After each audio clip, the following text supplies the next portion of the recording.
Entertainment power dose कम. Big boss मराठीचं नवं पर्व इज ऑल अबाउट सरप्राइजेस आणि त्यातलं पहिलं सरप्राईज आपल्या सगळ्यांना आधीच मिळालंय. Any cases? Yes, exactly. आपल्या होस्टच्या रूपानं ते सरप्राईज सगळ्यांना आधीच मिळालंय. त्यामुळे एकीकडे चर्चा सुरू झालेली आहे ती बिग बॉसच्या नवीन होस्टची, तर दुसरीकडे अगदी नेक टू नेक कॉम्पिटिशन सुरू आहे बिग बॉसच्या घरातले गेस्ट बनण्याची.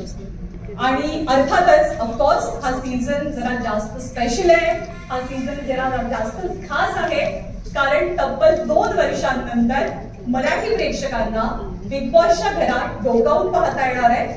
आणि ते म्हणतात ना की सब्र का फल मीठा होता है, तर असंच काहीसं गोड फळ सगळ्या प्रेक्षकांना मिळणार आहे, कारण बिग बॉस मराठीचा यावेळचा अंदाज अगदीच हटके असणार आहे.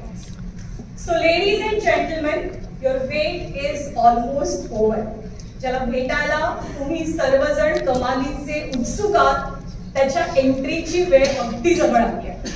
पण होल्ड ऑन, त्याच्या आधी तुमच्या सगळ्यांसाठी एक स्पेशल आणि एक खास सरप्राईज आहे. बिग बॉस मराठीचा promo I am sure definitely तुम्ही सगळ्यांनी बघितलेला असणार आहे टीव्ही वरती, वेगवेगळ्या प्लॅटफॉर्म वरती. पण त्या प्रोमो शूटच्या वेळेला जी काही धमाल मस्ती घडली आहे ती बघणं आणखीनच इंटरेस्टिंग असणार आहे. तर बिग बॉसच्या प्रोमो शूटच्या वेळेला काय धमाल मस्ती घडली ते पाहूया आणि आपण सगळेजण सज्ज होऊया आजच्या आपल्या शो स्टॉपरच्या एंट्रीसाठी. AB please.